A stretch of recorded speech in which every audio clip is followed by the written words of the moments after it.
udah mau ngisi asistensi buat sore ini. Dan terima kasih buat teman-teman yang udah hadir. Mungkin nanti jangan lupa untuk ini ya diisi buat absensinya, sama kalau buat diktatnya bisa sebentar gue share. Nah, oke. Nah, jadi buat teman-teman nanti diisi dulu absennya, sama kalau pengen cek diktat buat Komnum ada di link tree-nya juga. Oke. Kalau gitu, jadi sepanjang asistensi ini bakal di-record dan nanti kalau pengen nonton replay-nya bisa ditonton di YouTube Upload Map3 ya. Oke, kalau gitu gue balikin ke Stephen, udah boleh dimulai. Silakan Steve. Ya, oke. Selamat sore kalian semua, dan mau siang mau pagi kapanpun kalian mendengarkan rekaman ini. Jadi selamat datang di asistensi Komnum buat UTS tahun 2023 ini. Jadi pertama kali apa sih itu komputasi numerik? Jadi kita kali mendingan kita membahas setiap materinya satu persatu dari awal dan kita memberikan latihan soal untuk setiap materinya sebagusnya itu. Jadi untuk UTS ini kita pertama kali itu mendapatkan roots of equation, linear algebra equation, sama optimization. Untuk misalkan komputasi numerik yang regression, interpolation, sama lain-lainnya itu nanti setelah UTS. Jadi roots of equation artinya kita seperti ada sebuah buah persamaan, kita mau mencari rootnya.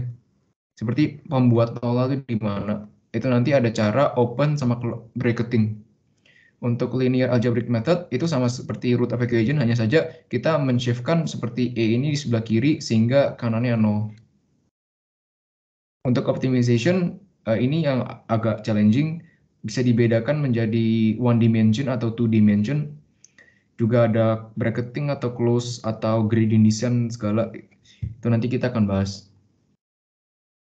Tapi pertama kali kita harus mengetahui mathematical model untuk persamaan yang kita akan teliti. Jadi misalkan kita di sebuah persamaan, misalkan Y sama dengan MX plus A, mungkin seperti itu. Jadi pertama kita ada dependent variable. Itu dependent variable merupakan variabel yang dependent dengan independent variable seperti misalkan X. Jadi kalau misalkan kita nge-plot sebuah grafik yang atasnya Y, kanannya X seperti gini. Jadi setiap titik Y itu akan bergantung untuk setiap titik X. Itu mengapa? Untuk parameter dan forcing function itu segala bagian dari persamaan lain yang ya seperti namanya memberikan parameter atau karakteristik dari persamaan tersebut.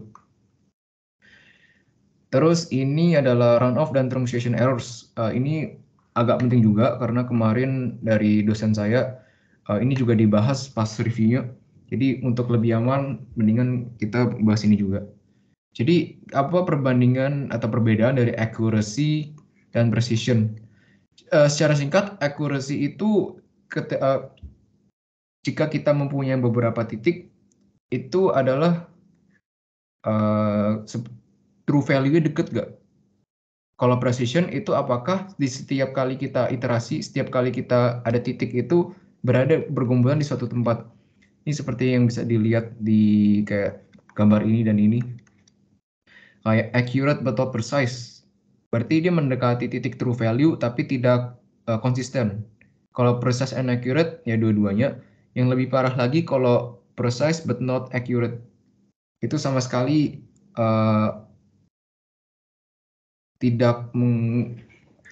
sama sekali tidak random gitu lah misalkan.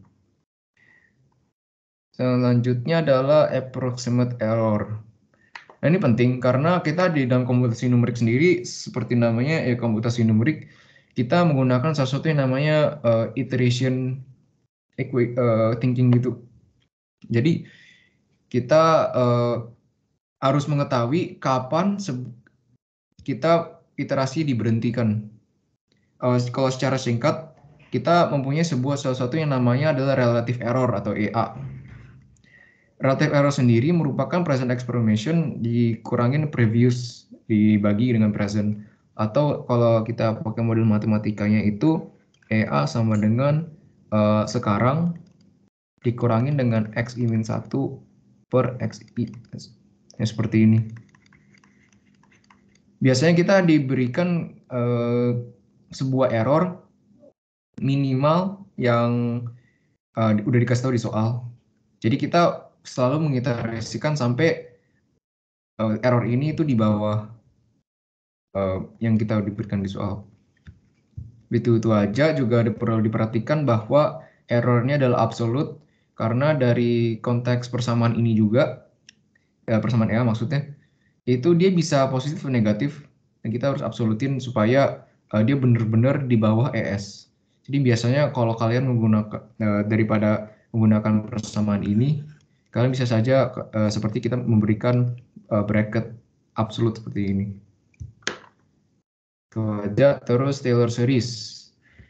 Taylor series sendiri saya yakin belum gitu tersedia di UTS. Seperti kemarin dosen saya juga review cepet-cepet juga yang ini. Jadi yang kalian perlu ketahui saja, untuk semakin banyak order di sebuah Taylor series, maka semakin akurat dia kepada persamaan yang sebenarnya. Bisa lihat di sini seperti ada persamaan fx. Jadi semakin banyak ordernya, semakin banyak n-nya maksudnya, itu akan semakin mendekati true value. Kalau ini sama saja seperti tadi, kayak bisa kelihatan ini ada first order, second order, third order, dan seterusnya. Dan semakin dia banyak ordernya, semakin mendekati dengan persamaan true-nya. Akan tetapi juga kalau kita mempunyai persamaan yang saking panjangnya, tentu itu tidak efisien juga. Maka kita kadang ada trade-off-nya. Jadi kita mau komputasi yang lama atau cepat, akurat atau enggak. Jadi kayak ada balancing act gitu. Terus ini yang kita akan menjadi materi utama UTS kali ini. Kita ada metode ini yang buat tadi yang dijelaskan kayak root finding. Seperti ada sebuah persamaan, kita mau mengetahui roots-nya itu berapa saja. Ada metode bracketing, kita harus mengetahui seperti bracketnya, kayak titik awal sama titik tinggi. Untuk graphical, ya kita ngeplot aja di sebuah metode grafis, kita mengetahui kayak kapan dia memotong titik nol. Kalau open methods itu tidak menggunakan titik awal sama titik tingginya, atau XL sama X. Hanya saja perlu diketahui kalau open method ini tuh kadang-kadang bisa divergen atau sama sekali tidak mendekati true value-nya. Jadi kadang mungkin kalau secara gampang, kalau kalian diberikan sebuah persamaan disuruh cari root finding-nya, kadang emang lebih gampang menggunakan bracketing karena kalau open method sendiri takutnya dari titik awal yang kalian sebutkan itu bisa saja divergen. Oke, yang pertama adalah bracketing. Oke, bracketing. Jadi seperti yang gue udah katakan, itu kalau bracketing ada XL atau low value atau titik paling rendah sama XU, X upper atau X yang paling titik tinggi. Jadi seperti ini, misalkan dari grafik ini kita mempunyai XL yang di 4 dan XU sama dengan 20. Kita harus mengetahui juga kalau XL sama XU ini tengah-tengahnya harus ada rootnya. Kalau rootnya berada di luar, maka kita mau iterasi seberapapun kita tidak mendapatkan jawabannya. Ini saja untuk perkenalan. Seperti kalau di titik XL sama XU-nya nggak ada rootnya, ya no answer. Kalau ini yang kedua, yang nice case, ini bagus ini. Kalau two roots, ya ini kayak probabilitasnya setengah-setengah atau tergantung titik kalian. Kalau three roots ya sama aja, tergantung kalian mau titik mana akan mendekati root yang mana. Oke, terus algoritma pertama yang kita akan bahas, dissection algorithm. Jadi ini merupakan algoritma untuk mencari root yang paling menurut saya paling mudah. Jadi kita mempunyai sebuah titik sebentar. Jadi seperti ada inilah. Ada XL atau X lower dan XU untuk X upper. Kita harus mempunyai rute di tengah-tengah ini seperti yang gue udah katakan. Jadi pertama kali ya kita memilih lower XL dan upper XU. Oke. Oh, ini bisa dicek. Misalkan kita mau ngecek apakah rute berada di tengah-tengah XL dan XU. Kita bisa pakai ini.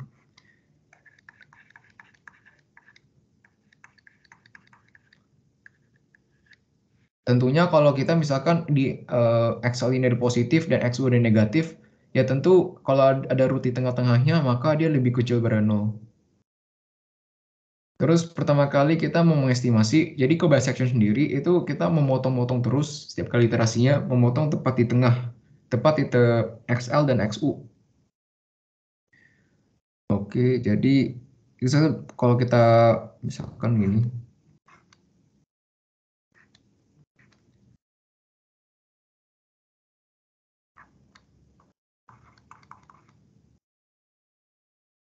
misalkan kalau XL itu XL dikali dengan titik tengahnya itu lebih kecil pada 0, maka rute berada di sebelah kiri.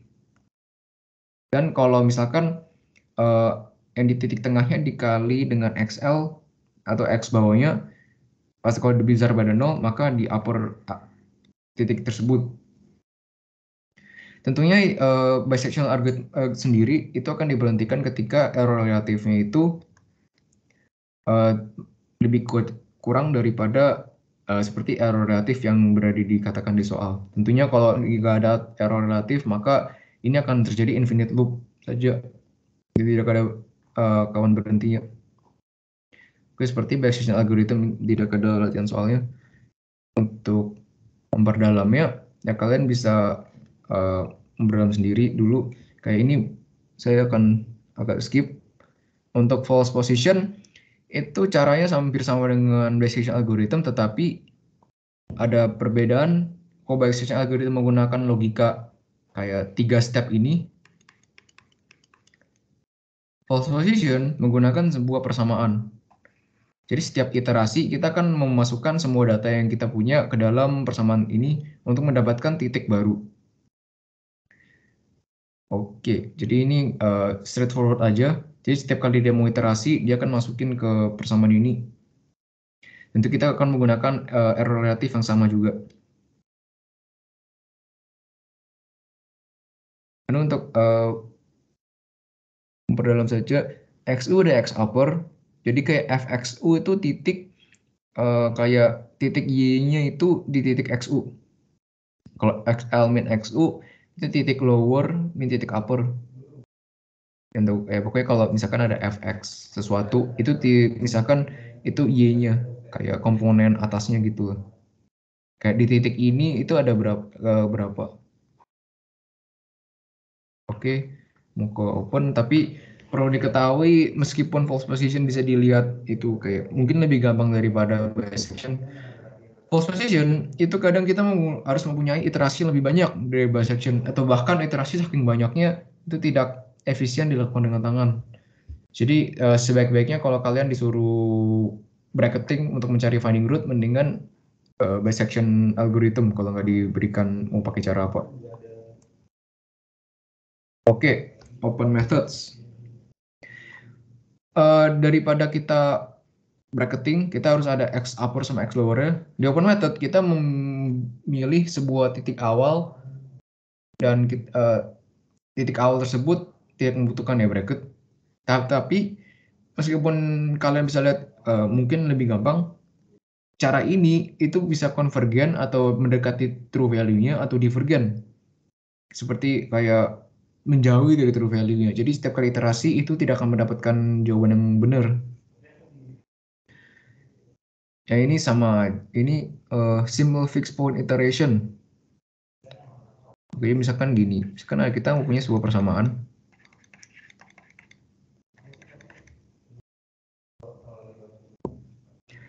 Kalau kita mau menggunakan fixed point iteration, kita seperti men-shift sebuah titik X ke sebelah kiri. Dan kita menamakan itu kayak XI plus satunya. Ya, kalau kalian harus mungkin udah tahu seperti ini. Jadi kita setiap kali iterasi kita masukin aja ini kayak dari titik yang awal kita. Jadi seharusnya kalau ke kalian iterasi banyak pun, ini untuk kasus kali ini true value didapatkan artinya konvergen. Tapi perlu diketahui tergantung dari titik awal kalian, bisa saja ini divergen atau menjauhi true value-nya. Juga perlu diketahui simple fixed point iteration itu kadang-kadang kurang bagus gitu. Jadi ini cara ini itu tergantung dengan persamaan yang kalian tulis pertama kali. Jika kalian persamaan pertama kali aja mungkin salah atau meskipun benar tapi kurang bagus untuk diprediksi, bisa saja divergen terus. Jadi disarankan tidak menggunakan cara ini. Oke, masuk ke cara yang paling populer digunakan dan paling sering keluar di ujian, Newton-Raphson method. Jadi kita kayak tadi ya, root finding, open method, tidak mempunyai bracketing, tidak mempunyai X upper sama X lowernya. Jadi kalian kalau bisa lihat, ini kok mirip-mirip sama Taylor series expansion yang tadi dibahas ya. Sih emang iya, itu adalah Taylor-Raphson yang dimodifikasi. Jadi Newton-Raphson pemula. Mungkin kalian sudah pernah melihat ini di kelas aljabar linear lanjut semester lalu. Kayak emang persamaannya sama dan pas aljut juga iterasi juga. Jadi kita agak revisit untuk cara ini. Oke, kita mempunyai cara yang persamaan yang sama dengan contoh sebelumnya, ya, persamaan yang sama.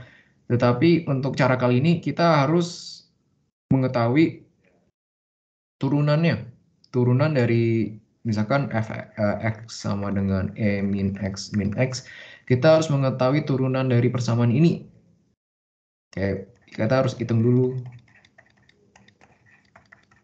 Ya, seperti ini. Terus kita masukin saja kedua persamaan ini ke dalam persamaan Newton-Raphson. Jadi kalau kita sudah tahu turunan dari persamaan tersebut, ya kita tinggal masukin aja persamaannya ke persamaan Newton-Raphson. Dan kita akan iterasikan terus sampai error relatifnya itu make sense. Jadi sudah terpenuhi dari yang soal berikan. Tetapi bagaimana kalau kalian tidak mengetahui kayak tidak bisa menghitung turunan dari persamaan tersebut? Kayak bisa saja kalian kadang-kadang ngeblank atau misalkan tidak tahu cara bagaimana untuk menurunkan persamaan tersebut. Ada yang namanya modified second method. Jadi daripada kita menggunakan sebuah turunan untuk persamaan tersebut, kita menggunakan sebuah titik yang kecil sekali. Ini ke itu ya, ke ini yang simbol ini. Jadi ini hampir sama dengan Newton-Raphson, tapi ini juga hampir sama dengan false position method. Kayak ini yang tadi false position sama ini yang baru yang second method yang hampir mirip saja. Tapi yang ini yang second method itu open method. Kalian nanti bisa lihat PPT ini nanti dibagikan juga. Jadi kalau misalkan modified second method itu hampir sama, ya sama aja sih dengan Newton-Raphson. Tapi kita tidak punya tidak harus menurunkan persamaannya. Kayak ini. Dan tentunya untuk modified second method ya seperti Raphson sebelumnya itu bisa saja divergen, nggak kayak ada kemungkinan kayak setiap method open itu pasti ada resiko divergennya. Jadi kalau misalkan kalian menghitung kayak mengiterasikan kayak di ujian gitu, kalau misalkan titiknya itu semakin jauh dari true value yang kalian prediksiin gitu, mendingan langsung dicari nilai awal yang baru saja. Oke, ini kita masuk ke tapi ya, ini kan kita udah bahas Newton Raphson, tapi ini cuma buat satu dimensi doang, kayak cuma bisa buat X doang, kayak bla bla bla X doang ini. Tapi kita kalau mau mengetahui root dari multidimensi, ya seperti ini ada X, Y, atau mungkin ada Z, kayak dimensi lebih dari satu, maka ya kita menggunakan modifikasi dari persamaan Newton-Raphson sebelumnya. Saya tidak akan membahas lebih dalam, maksudnya dalam menemukan persamaannya. Bisa saja kita persamaan ini. Kalian nanti yang mendapatkan, kalian kalau yang dosennya adalah Pak Novan, nanti persamaan-persamaan seperti ini akan diberikan di lembar UTS-nya. Jadi kita memang untuk ujian UTS itu di tesnya logika, bukan pemahaman dan logika, bukan menghafal rumus saja. Jadi misalkan kita punya dua persamaan, U dan V, sama-sama dua dimensi, kita mau mencari titik rootnya, atau titik di mana mereka intersect. Jadi misalkan kayak ini bukan U sama V-nya, ini kayak misalin saja ada persamaan gini, ada persamaan gini. Ini kita mau mencari kedua titik ini. Dan tentunya kedua titik ini karena kita open method itu tergantung dari persamaan, dari titik awal yang kita berikan. Misalkan kalau titik awal di sini kita mendapat ini, tapi kalau kita di sini bisa saja kita dipantul-pantulkan ke sini. Kayak pantul-pantulan itu mungkin iterasinya. Karena iterasi itu belum tentu menuju ke titik rootnya. Bisa saja kayak dipantul-pantulkan dulu gitu.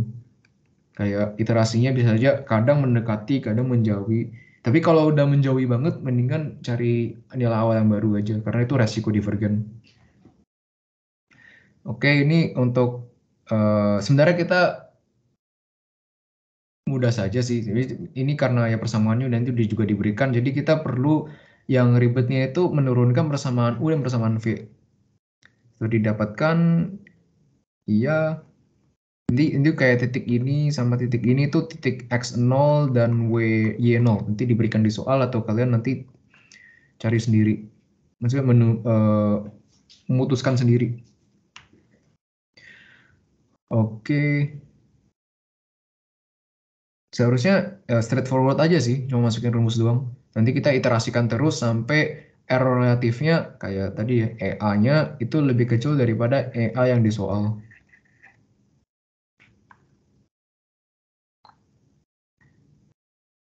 Oke. Terus optimization. Jadi kalau kita sebelumnya itu root finding kayak di sebuah persamaan, gimana sih? Untuk persamaan kita mau mencari di mana titik itu mempunyai titik 0 atau rootnya. Di optimization kita mau mencari seperti maksima atau minima dari persamaan tersebut. Seperti kalau misalkan persamaan ini maksima. Kalau misalkan ada gini, ini ada minima. Terus ini adalah sesuatu yang perlu diketahui juga. Jadi kadang beberapa algoritma itu cuma bisa mengetahui atau mencari titik minima dari sebuah persamaan. Tapi perlu diketahui kalau sebuah maksima itu kalau kita balik sama saja kita mau mencari minimanya. Sama saja. Jadi fx sama dengan min fx. Jadi bisa aja kayak kita buat algoritma yang cuma bisa mencari minima, kita mau mencari maksimanya, ya kita dikalikan negatif saja. Nanti setelah kita dapatkan titik optimumnya, kita kali negatifin lagi. Itu nanti akan dibahas lebih lanjut di slide selanjutnya.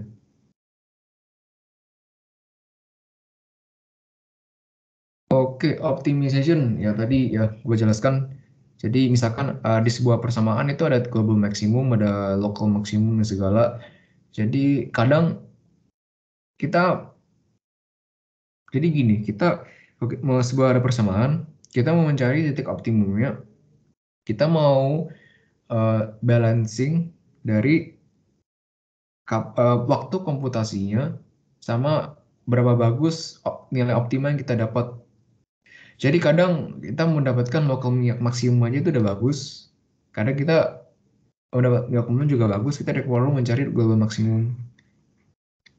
Juga tentunya karena ini merupakan ujian yang nanti akan dilakukan tulis tangan, ini tentunya titik optimal gini tuh tidak akan jauh-jauh dari titik epicenter gitu, dari titik nol. Terus tidak akan jauh banget. Jadi tentunya nanti kalau misalkan optimization bracketing itu ya meskipun mau lokal atau global itu nanti ya jawabannya tidak akan terlalu sedalam itu. Ya tadi ini ya, kalau kita mau mencari, misalkan kita mau mencari maksima dari sebuah persamaan, tapi kita karena algoritma cuma bisa buat cari minimum, maka kita di flipin kayak gini. Maka nanti kita kalau dapatkan kayak ini positif, kita negatifin. Terus perlu diketahui juga kalau optimization itu kalau ketika kalian didapatkan kayak sebuah titik maksimal gini, turunan dari persamaan itu sama dengan 0. Ya kan, kalau minimum ini persamaan pertamanya itu sama dengan 0. Tapi kalau persamaan keduanya lebih kecil daripada 0, dia max. Kalau dia lebih kecil lebih besar daripada 0, dia tuh min. Ini perlu diketahui juga karena sekali lagi karena ujian ini tulis tangan, maka kalian juga harus mengetahui kayak gini karena tentunya kalau komputer kan kalian bisa ngupload gitu kan, ngupload di sebuah graph, kan ketahuan itu max to min. Tapi ini aja ini penting buat kalau ya tulis tangan. Kita kan nggak cuma bisa berimajinasi grafnya saja. Oke, jadi kalau optimization ada cara apa sih? Jadi yang pertama kali aja adalah golden section. Golden section itu hampir mirip dengan bisection. Hanya saja kalau bisection itu kayak misalkan dia cuma pas di setengah. Kalau golden section itu ada rasionya. Kayak dan segini. Kalau bisection itu buat mencari root finding, kalau golden section itu buat mencari optimalnya.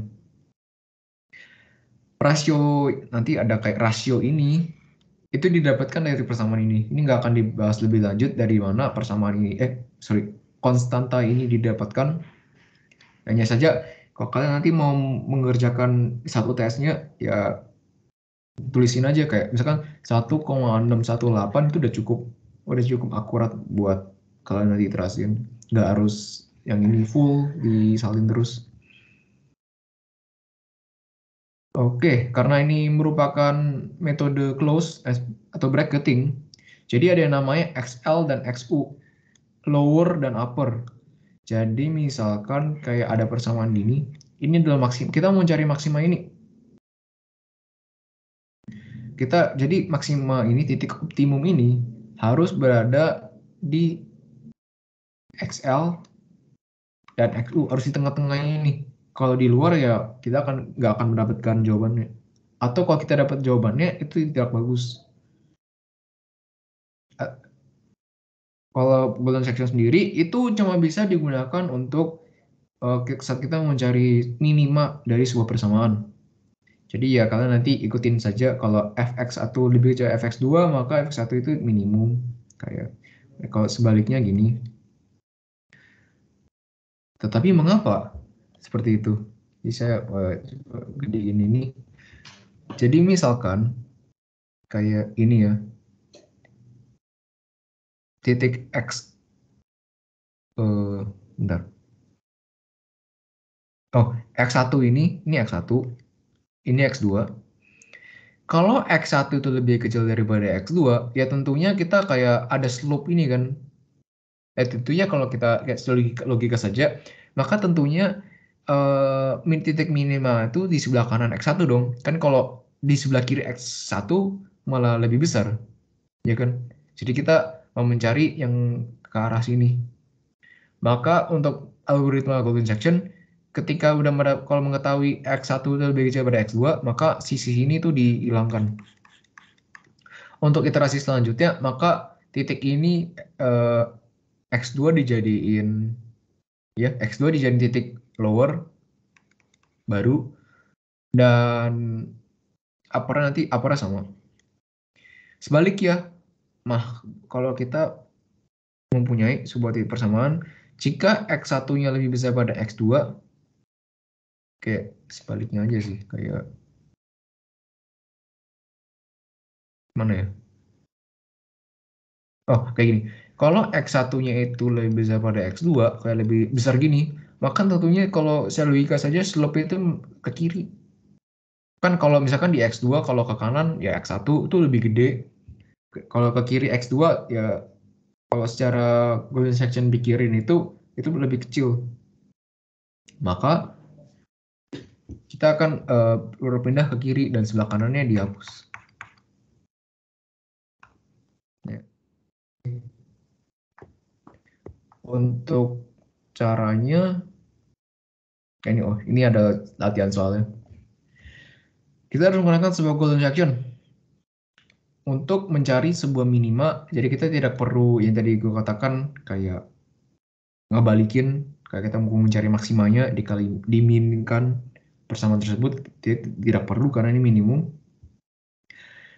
Misalkan ada persamaan ini, mencarilah sebuah minimum di tengah-tengah titik 0 dan 4. Maka pertama kali kita menggunakan sebuah persamaan ini golden ratio, kayak ini ya. Tadi kan gue udah bakal misalkan D-nya atau konstantanya sama dengan 0,618. Ini sangat mendekati dengan ini. Sorry. Sosok udah mendekati banget sama ini. Jadi tidak perlu akurat banget. Ini udah cukup sih. Ya, kalau kita memasuki persamaan ini, kita melakukan X1 dan X2 yang baru. Perlu diketahui ini agak ribet, agak ya bingungin juga kadang-kadang pertama kali. Kalau X1 itu di kanan X2. Jadi kayak gini. Bukan sebaliknya. Ya itu orang sering bingung di situ. X1 di kanan, X2 di kiri. Dan tentunya karena algoritma tadi ya gini, kita harus kita harus mengetahui fx dari kedua titik ini. Maka kita harus mengetahui titik kayak magnitude dari persamaan tersebut di titik tersebut.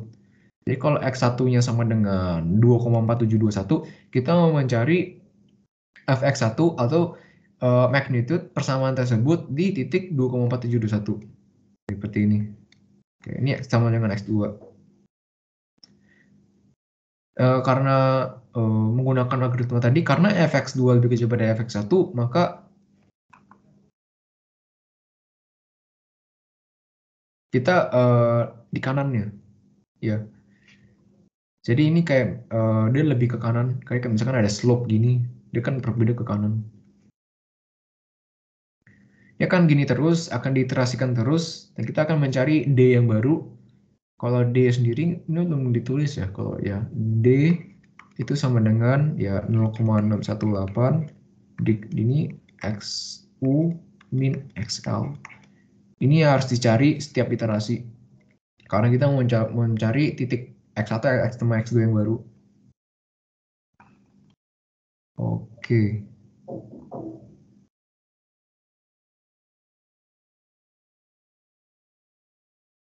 Nah, nanti kalian bisa baca juga karena ini belum susah-susah banget. Penting kalian bisa mengetahui logika dasarnya dan kalian bisa membaca contoh soal seharusnya udah aman. Karena ini ribetnya di ujian Komnum itu adalah menghitungnya, kayak menghitungnya kan kita kan tulis tangan, kita nggak kayak komputer. Jadi ya kalian mungkin mengetahui istilah puli gitu ya. Jadi ini lebih emang kita disuruh teliti saat perhitungan.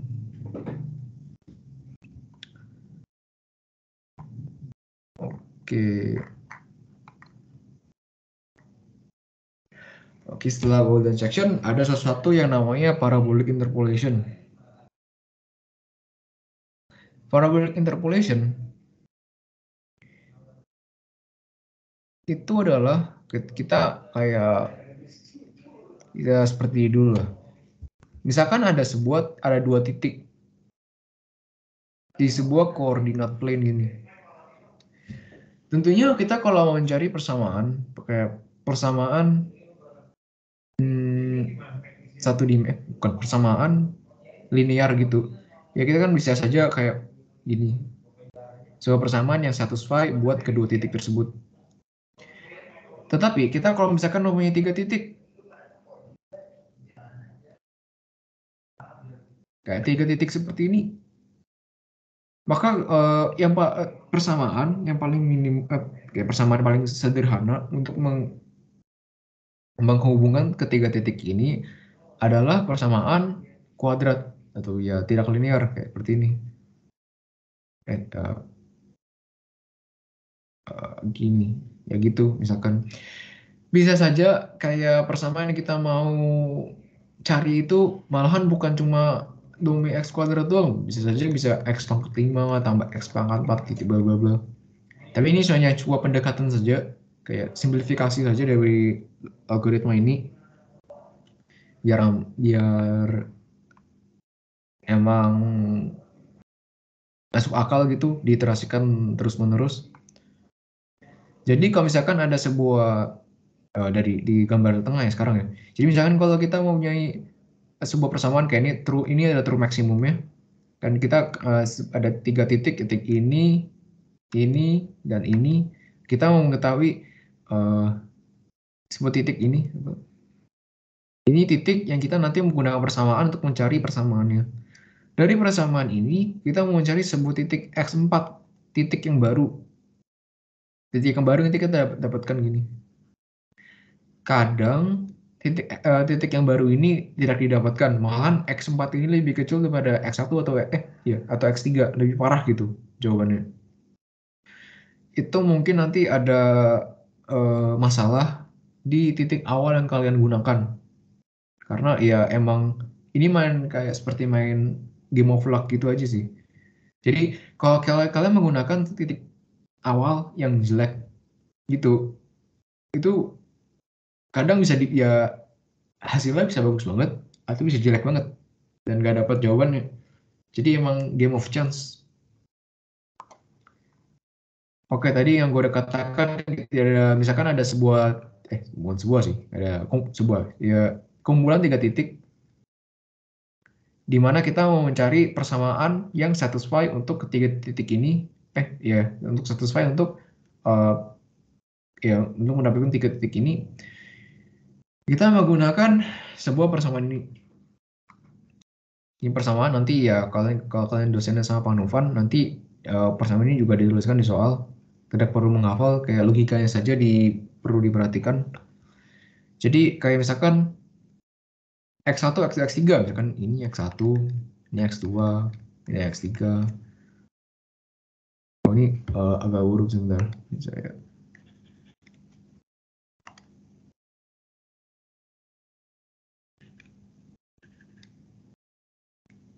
ini misalnya X1, X2, X3, kita mau mencari sebuah titik optimal baru. Jadi misalnya kita masukin titik ini X1, X2, X3, seharusnya kita mendapatkan titik X4 yang seharusnya itu kayak mendekati dengan titik optimanya. Kayak aproksimasinya gitu loh. Ya, untuk menggunakan persamaan ini ya yang gue udah katakan kalau misalnya kalau cuma X2 doang itu cuma titiknya kayak titik ini berapa X gitu.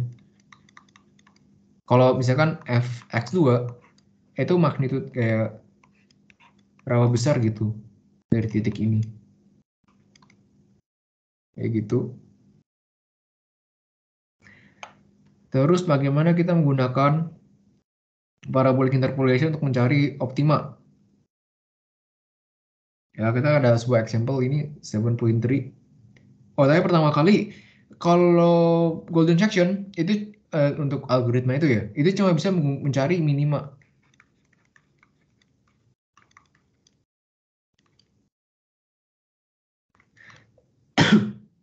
Tapi kalau parabolic interpolation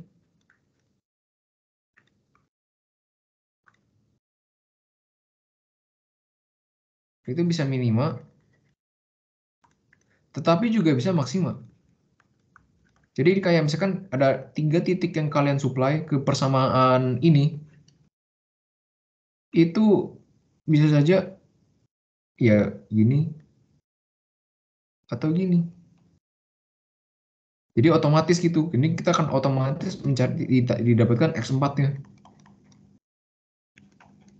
Ya gitu. Jadi ya tidak, berarti kalian tidak perlu kayak fx sama dengan min fx ini nggak perlu kalau interpolation, karena yang tadi yang gue udah jelaskan tadi. Oke, masuk ke contoh soal.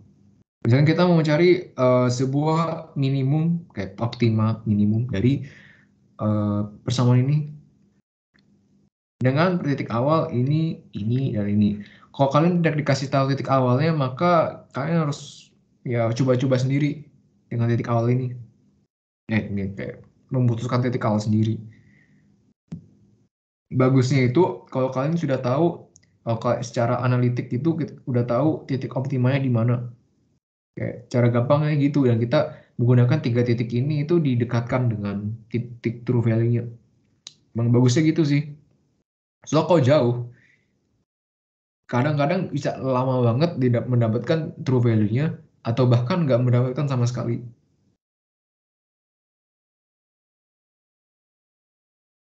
Oh, ini juga karena ini merupakan bracketing, tadi kayak gue belum jelaskan ya. Jadi kalau kita ada maksima, titik optima ini, true optima, itu harus di tengah-tengah titik X1 sama X3 yang pertama kali.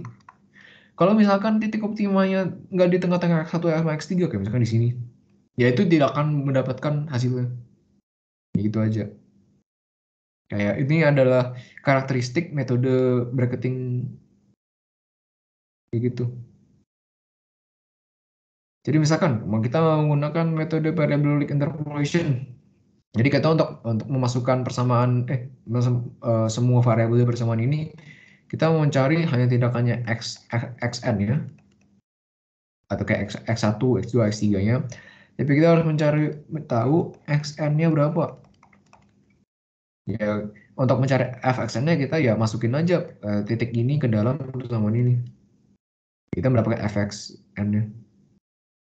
Dan setelah itu ini emang yang ribet, dan semoga kalian membawa kalkulator nanti pas ujiannya. Itu untuk mencari X4 ini. X4 ada titik baru. Ya kan, kayak misalkan tadi gue gambar lagi. Kan ini adalah X1, ini adalah X2, ini adalah X3. Seharusnya X4 itu mendekati, atau semoga mendekati dengan titik optima dari persamaan ini. Lebih mendekati gitu. Nah, ini kita mendapatkan X4 sama Fx4-nya.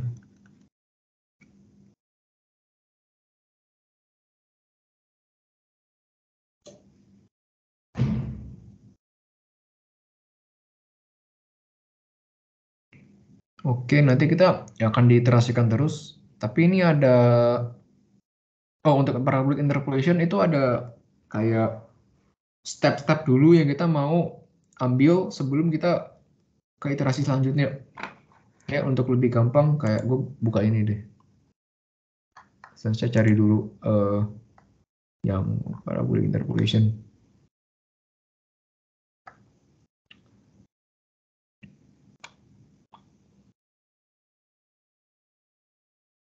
Jadi ada ini deh, apa? Misalkan titik X4 itu gambar juga di Edge ya. Jadi kan ketika titik X4 itu lebih kecil pada X2, maka X3 sama dengan X2 dan X2 sama dengan X4. Melainkan kalau X4-nya lebih kecil pada X2, maka ya X1 sama dengan X2 dan X2 sama dengan X4. Ini ya X1 sama dengan X1 saja, biar sama aja. Dan X3 sama dengan X3. Ini untuk kita nge-shift gitu. Ini perlu dicatat ya. Ini emang penting banget logika ya. Kayak ini kayak mungkin kalian nggak boleh diperbolehkan cheat sheet atau apa. Ini penting banget. Kalau parabolic interpolation, misalkan kayak kalian membuat satu tabel gitu. Begini deh. Ada X1, X2, X3 sama X4-nya. Sama fx-nya berapa gitu. Misalkan, sorry ini salah. Sorry. Kan mana sih erasernya? Ini. Misalkan titik X4 di sini. X4 lebih besar daripada X2. Maka kalau kita lihat di sini, untuk X1 sama dengan X2, ya, jadi kita X1 kita mau pindahin ke sini, ini pindahin ke sini, ini sama aja, X1 hilang. Kita nanti mendapatkan X1 baru, X2 baru, sama X3 yang tadi di sini. Ya gak ribet, nanti mungkin di diktatnya udah diberikan kayak apa dokumentasi MATLAB yang gue berikan, nanti kalian bisa detailin lagi lebih lanjut. Jadi yang parabolic interpolation itu agak ribet untuk step-step iterasinya. Oke, nanti sebelum gue masuk Newton methods, ada pertanyaan dulu nggak apa dari kayak yang gue udah jelaskan?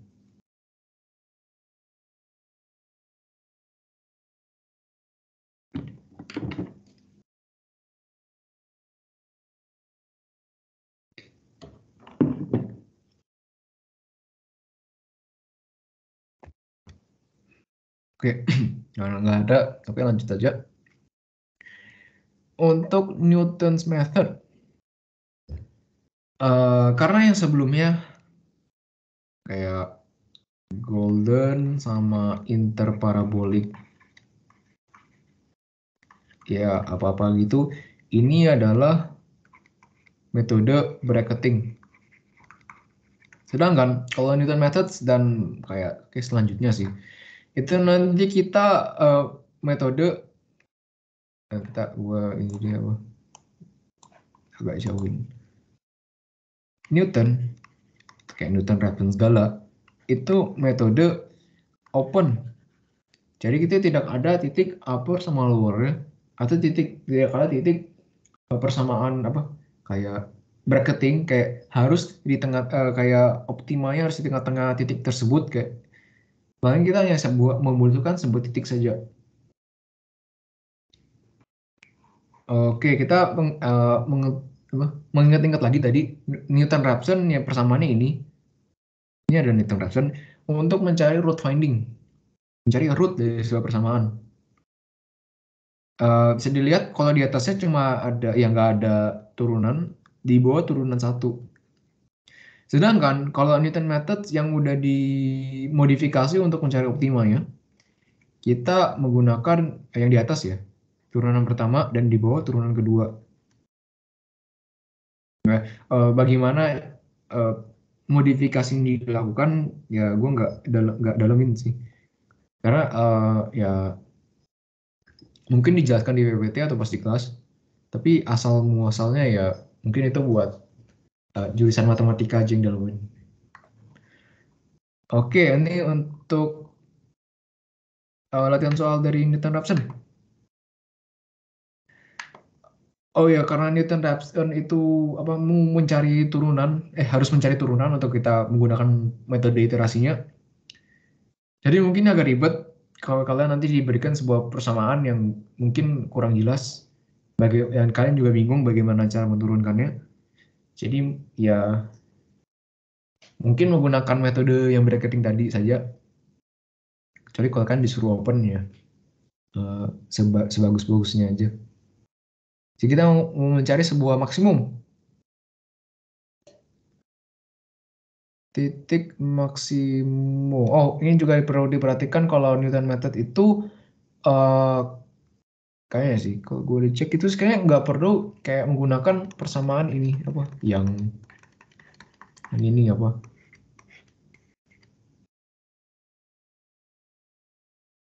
Nggak perlu kita kayak kalau kita mau mencari maksima maka dinegatifin dulu untuk mencari minimanya dulu, nanti hasilnya dinegatifkan lagi untuk didapatkan maksimanya. Harusnya enggak. Jadi kita langsung saja kita mencari maksimum, masukin saja persamaan ini dengan titik awal. Seharusnya nanti dikasih tahu di soal atau kalian memasukkan sendiri. Nanti dari fx ini ya cari turunan pertama, cari turunan kedua. Terus ya ini agak mungkin kalau lebih kompleks lagi agak ribet untuk turuninnya. Jadi yang udah dituliskan tadi ya, ini ya aku tulisin lagi di sini. Jadi untuk titik xi plus satunya sama dengan xi ya titik sekarang dikurangin dengan f atau magnitude itu dari titik xi titik sekarang per titik turunan kedua dari fxi. Saya kalau kalian masukin kayak gini nanti akan mendapatkan selanjut ya ini emang perlu banget kalkulator saintifik dilakukan, kayak kalian mungkin ya nggak bakal tahu sih cos 2,5 tuh berapa. Ini sangat penting untuk membawa kalkulator saat ujian. Emang gue sering ingetin bawa kalkulator karena kadang pas ujian gitu emang lumayan sih nggak bawa kalkulator dan panik minjem. Emang itu emang setiap tahun mau setiap ujian tuh selalu ada. Jadi mungkin dari sekarang dipersiapin dulu karena ini sangat penting kalian dalam pengerjaannya. Kayak mungkin kalian tidak bisa mengerjakan sama sekali tanpa kalkulator makan. Oke, jadi kita ini straightforward saja. Kita masukin rumus terus untuk step iterasinya, nggak kayak interpolation sebelumnya. Jadi misalkan kalau kita dapatkan xi yang baru, gini ya. Ya untuk mencari xi selanjutnya ya gini aja. Xi-nya dimasukin ya gini. Masukin saja. Maka untuk step iterasinya bukan seharusnya sih. Kadang ya tadi gue udah bilang yang game of chance ya. Bisa saja dia konvergen, bisa saja dia divergen.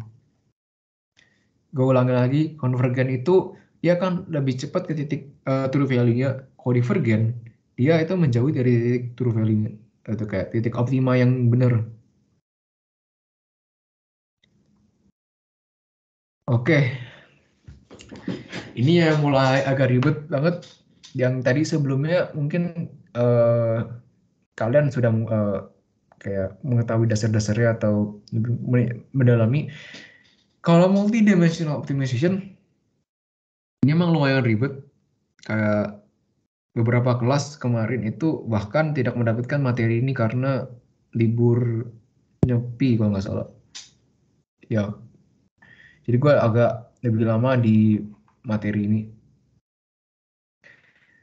Oke, untuk multidimensional optimization, gue ulangi lagi kayak optimization, ya kan optimization. Itu kita mau mencari kayak misalkan sebuah minima atau maksima dari sebuah persamaan. Yang gue udah bilang tadi, titik optima itu adalah ketika f turunan x-nya itu sama dengan 0.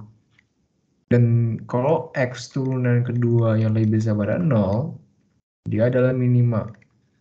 Kalau dia lebih besar pada 0, lebih kecil pada 0, dia adalah maksima. Oke. Terus kalau dia itu multidimensional maksudnya apa? Jadi kalau single dimension tadi ya cuma ada x doang. Dia ini single. Kalau multi, ini ada x1, mungkin ada x2, x3, bla bla bla sampai xn. Maka ini enggak sih, ini ribet sih jujur. Jadi kita kalau mencari dua cara sih. direct search methods ya sama descent methods. Perbandingan dari keduanya itu kayaknya paling sederhana itu kalau direct search method dia itu tidak menggunakan turunan dari persamaan input kita punya.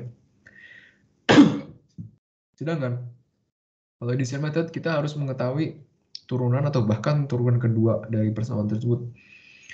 Jadi mungkin descent method itu lebih susah pas kita mau cari turunannya.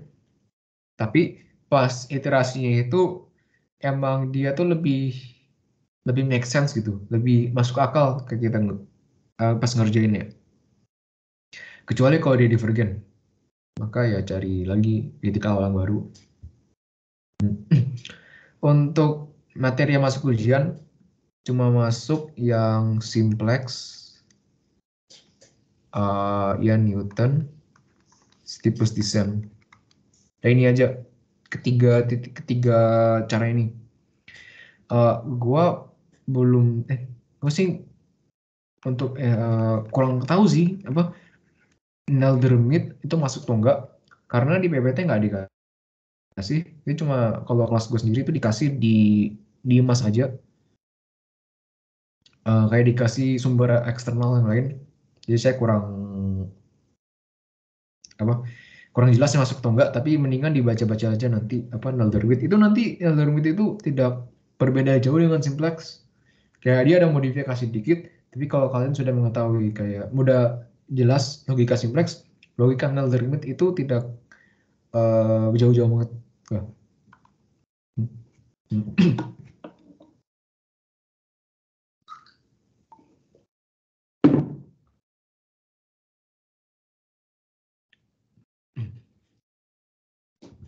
Oke, simplex method.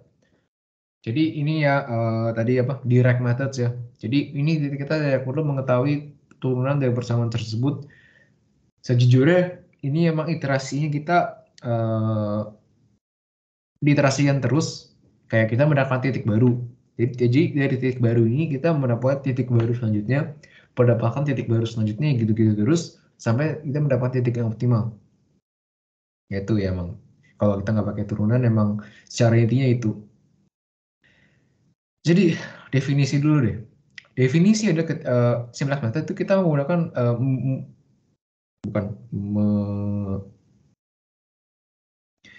mengkonstruk gitu apa sebuah shape sebuah ya dari n+1 points dari n dimensional space.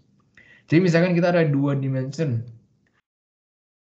ya emang semoga soalnya cuma 2 dimension sih, karena kalau 3 dimension ya kayaknya mau ribet banget, lebih ribet malah. n+1 poin berarti ada 3 poin. Jadi maksudnya apa? Jadi misalkan ada sebuah titik kayak gini lah, misalkan ini kan 2 dimension ya, kayak misalkan emang ini x ya, tapi gue tulis aja x1 sama x2. 2 dimension berarti ada 3 poin. Maksudnya itu ya, misalkan gini ada 3 poin. Jadi simplex itu metodenya cuma kayak triangle belah ketupat gitu. Jadi kita ada sesuatu, nanti kita dibagi, simplex method itu dibagi menjadi 3, yang bagian utamanya ya, reflection, expansion, sama contraction. Reflection itu adalah ketika kita dari titik yang paling buruk, kayak kalau nggak salah sih XH sih, kayak gue lihat tadi saat ke bawah. Jadi kita mau reflect ini ke titik tengah ini, kayak gini. Sebanyak berapa? Itu sebanyak sebuah konstanta, nanti dijelaskan lebih lanjut. Kita mendapatkan sebuah segitiga yang baru. Dari segitiga yang baru ini kita kayak mencari titik yang paling buruk, kayak misalkan ini kita mempunyai sebuah titik di tengah-tengah gini, kita refleksi lagi kayak gini. Kayak gitu-gitu aja sih. Kita ada sebuah kumpulan segitiga yang akan mendekati dengan titik optimanya. Yang perlu diketahui, mungkin kita tidak mendapatkan titik optimanya, bahkan kita mungkin saja memutar-putar aja dari titik optimanya tanpa mendapatkan yang benar. Maka kita mempunyai sesuatu yang namanya expansion dan contraction. Jadi apa itu expansion contraction? Jadi oke, ini sederhana dulu. Jadi expansion itu adalah ketika kita merefleksi sesuatu kayak titik yang paling buruknya ini, titik yang paling buruk kita refleksi. Tentunya secara logika, kalau kita paling buruk kayak kalau kita bertolak belakang dengan yang paling buruk, maka kalau kita tembusin, kita refleksi, seharusnya titik yang kita refleksi tersebut adalah titik yang paling lebih optimal daripada titik ini. Maka kita lebih jauh gitu. Jadi mungkin ini sama-sama nggak simetris gitu. Jadi mungkin ini kayak segitiga ini itu lebih besar pada segitiga ini. Semoga cursor gue kelihatan. Kalau contraction itu ketika kita merefleksi dari titik yang paling buruk, pas kita tembakin, kita refleksi gitu, ternyata titik ini itu lebih buruk daripada titik ini. Maka kita harus refleksi gitu, harus bahkan kita tarik dari titik refleksi. Oke. Reflection. Tadi gue bilang kayak misalnya kita ada ini lebih dalemin lagi sih, kayak kita pertama kali ada 3 titik, X1, X2 sama X3. X1, X2, X3. Setelah kita mendapatkan fx n kayak magnitude-nya, ternyata fx3 itu lebih kecil, paling lebih kecil daripada titik yang lain. Maka kita namakan titik tersebut sebagai titik xh. Maka dari itu kita refleksikan. Ya, kita refleksikan dari titik kedua, kayak X1 sama X2. Kita refleksikan saja ke titik bidang ini. Tembak. Oke. Untuk kali ini, jarak ini sama jarak ini tuh sama. Jadi kita bisa katakan bahwa ini koefisien ya. Ini mungkin kalau bisa lihat koefisien alfa itu sama dengan distance antara XR dan X0 dan XH sebenarnya X0. XR ini adalah X yang lebih bagus seharusnya daripada XH. Jadi kayak titik optimal yang baru. Jadi adalah titik perbandingan dari alfa itu perbandingan dari jarak ini dengan jarak ini. Ya gitu. Nanti alfa kayak konstanta ini dikasih tahu di soal dan cara penggunaan nanti akan dibahas lebih lanjut. Tapi mending kalian mengetahui dulu ini paling dasar. Oke.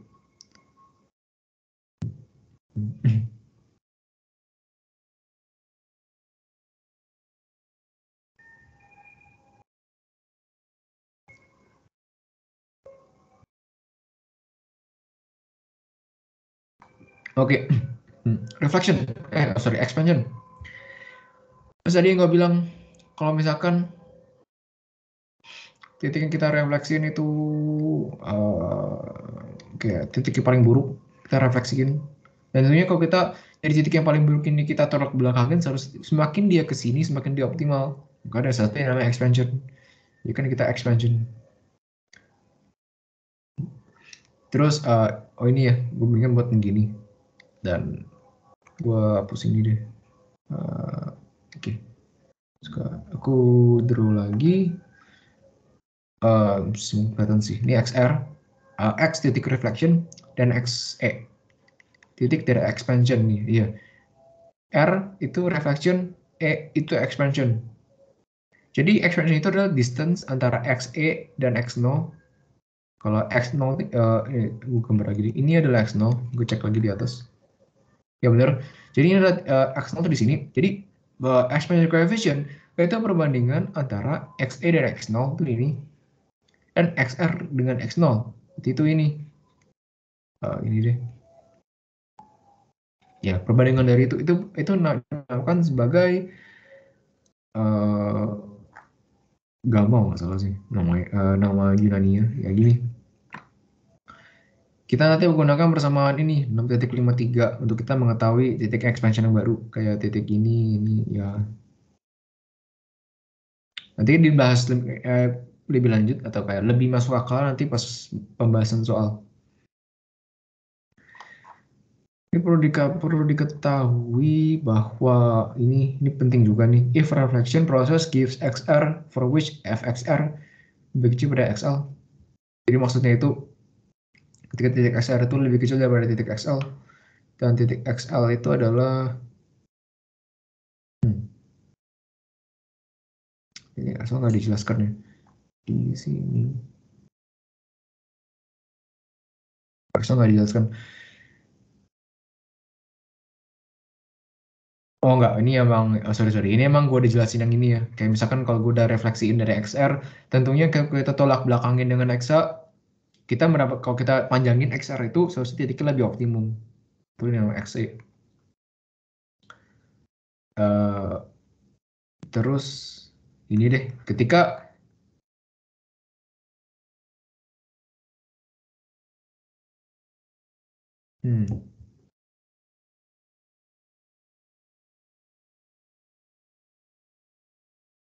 oh enggak deh, ini emang nanti mendingan lebih bahas lebih make sense sih soal.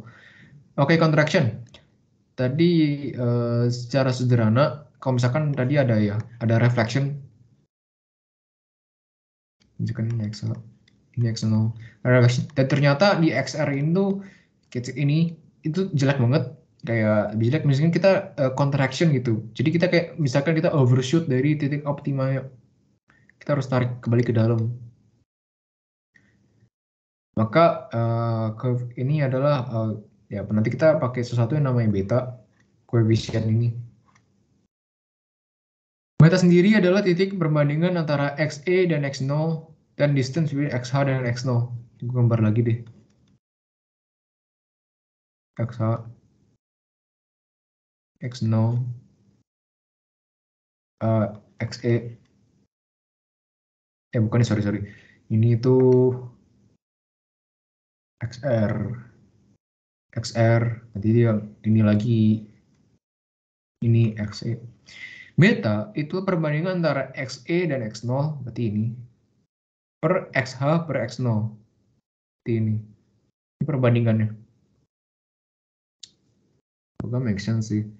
Nanti yang di bawah-bawah ini nanti dijelaskan lebih lanjut di soal malah lebih bagusnya. Oh, terus ini Q. Q itu apa? Jadi misalnya kalau kita di sebelum-sebelumnya kita dinamakan error relatif. Jadi ketika error relatif kita lebih besar pada error relatif yang di soal, maka kita iterasi kita lanjutin terus.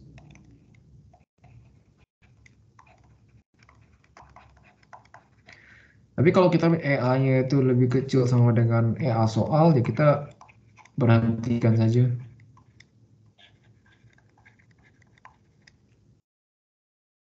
Oke. Ini adalah contohnya. Emang panjang sih. Oke, gue gedein ini. Oke, kita akan bahas. Jadi ini deh gue, ini deh apa? Ini dulu. Jadi minimize. Kita akan minimize. Titik. Ini perlu diketahui juga ya. Kalau disuruh maksimal, maka kita harus menggunakan yang tadi gue udah katakan fx sama dengan min fx itu yang semua kelihatannya di biru nih. Yang gini apa? Soalnya udah tahu deh.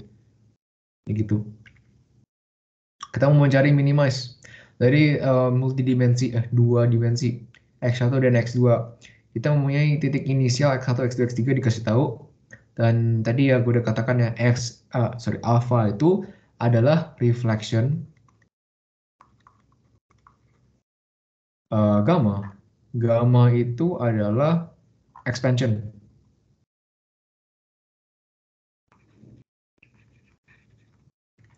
Dan beta adalah retraction. For conversions, take the value of E sama 0,2.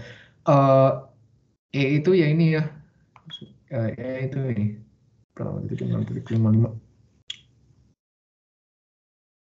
Oke, step pertama kita harus mengetahui fx1, fx2 dan fx3. Ya, kita dari x1, x2, x3 kita masukin saja ke persamaan fx1, x2. Susah kita dapatkan ini. Ya, Gue tulisin lagi di sini dua. Semoga kebaca sih. Sisi 3. Oke, terus kita mendapatkan titik eh titik yang paling buruk karena ini adalah minima, maka titik yang paling besar ya seharusnya ini ya fx2 kan, fx2 107 itu lebih besar daripada 80 atau 96 ya, maka kita mulai x high gue sendiri karena emang ini singkatan, kalau singkatannya kita tahu itu lebih sadar gitu apa dalam membaca pembahasan soal ini. Oh ini juga kayak PPT ini gue dapatkan dari PPT dari dosen aku, dari Pak Novan juga. Oke, ini titik yang paling buruk, titik yang paling tinggi, sama titik yang paling rendah. Titik yang paling bagus itu 80. X0 adalah centroid. Gue gambar di mana ya? Misalkan ini ada permisalan, ini bukan yang benar ya. Jadi kita kan tahu kan, kalau misalkan yang paling buruk itu X2 kayak gini. Dan misalkan ini X1, ini X3. Misalnya gitu ya. Kita mau merefleksi titik nih, kita mau X0 kan, dia udah bilang. X0 sama dengan setengah X1 tambah X3. Berarti seharusnya tengah-tengah sini. Ya kan? Seharusnya kan kalau ada dua macam koordinat kita tambahin, kita setengahin, ketemu X0 dong. Ternyata fx0 itu kita mengetahui magnitude dari titik tersebut, kita dapatkan sebanyak 87,75. Ini disimpan dulu. Jadi kita mau mencari reflection point. Oke, buat reflection point-nya, iya deh, bentar.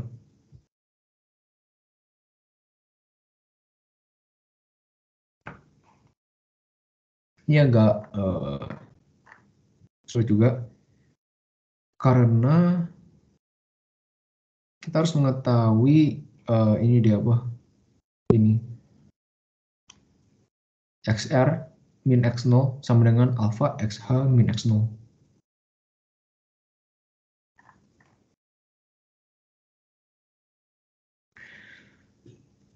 Oke. Oh ini ya, karena XR min X0 ya kita X0-nya, sorry, ini kan gue tulisin lagi deh. XR min X0 sama dengan, ya nanti PPT nanti dikasih sama video rekaman ini. XR X0 sama dengan alpha. Gue tulisin lagi aja deh, alpha. Sorry gue nak turunin karena gue nggak ada second monitor gitu. XH min X0.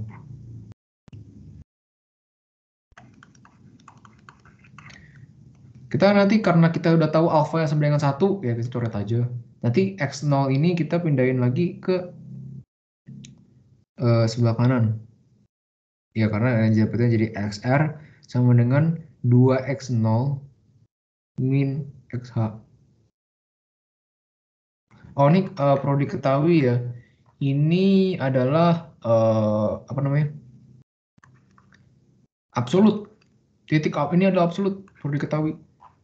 Jadi kita mendapatkan XR sama dengan 2X0 min XH. Ini titik yang baru.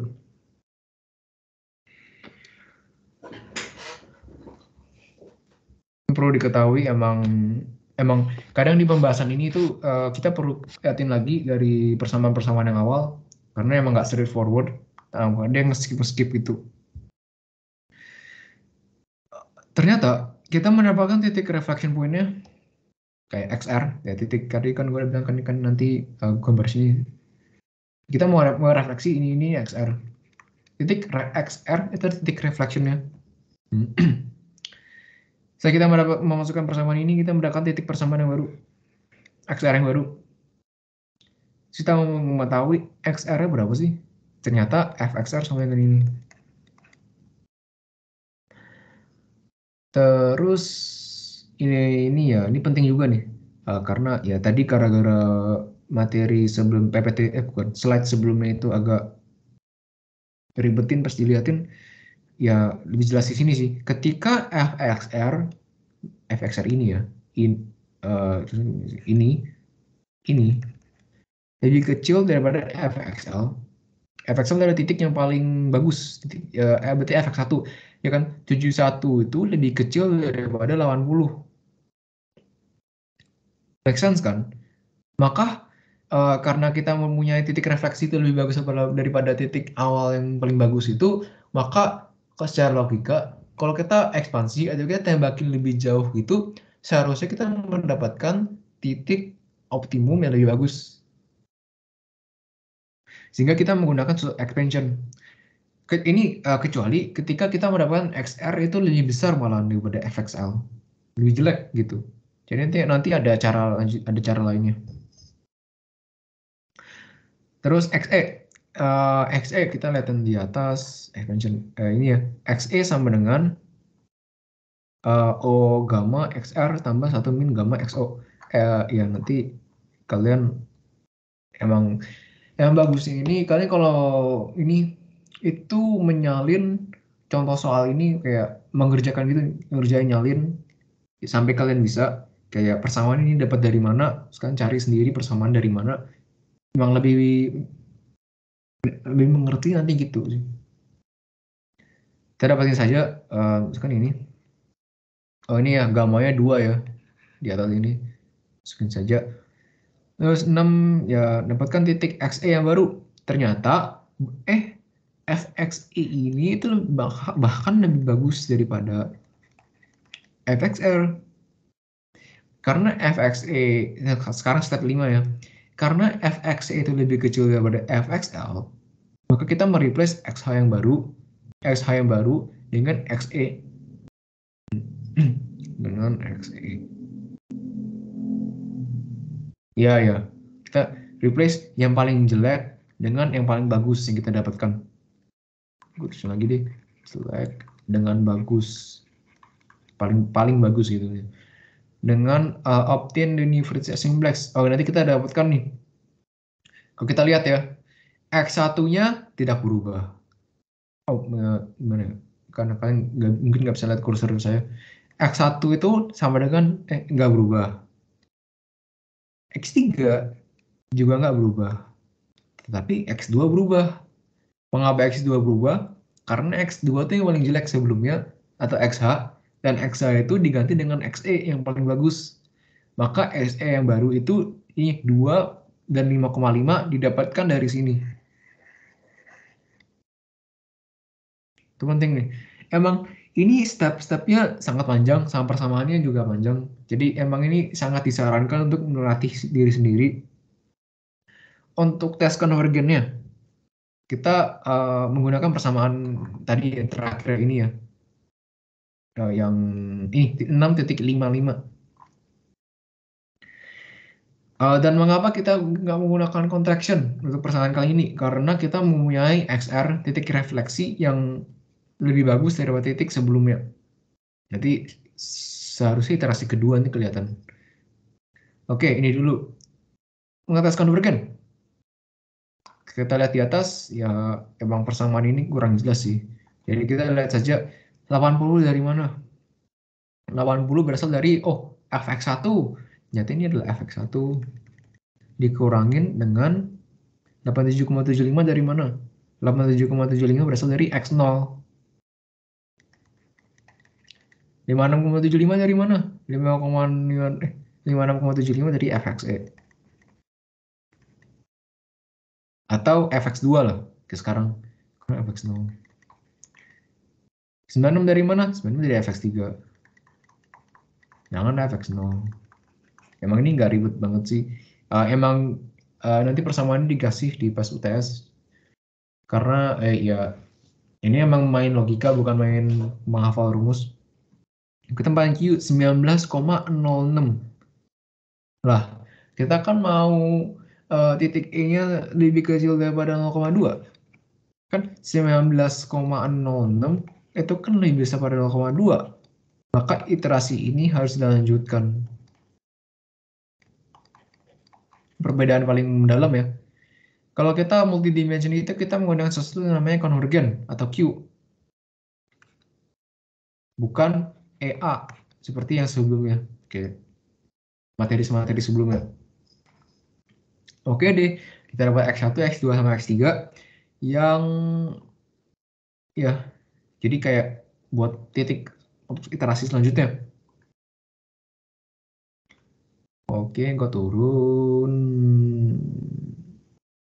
Wah, ini dia langsung skip ini. Nanti gini aja deh. Kita nanti mendapatkan fx1 kayak ini ya dari sini ya. Dapatkan fx1, fx2, sama fx3. Karena kita mau mencari minimanya, maka titik terjelek itu adalah titik yang paling tinggi. fx3, xh, sebenarnya x3, sedangkan ya titik ini.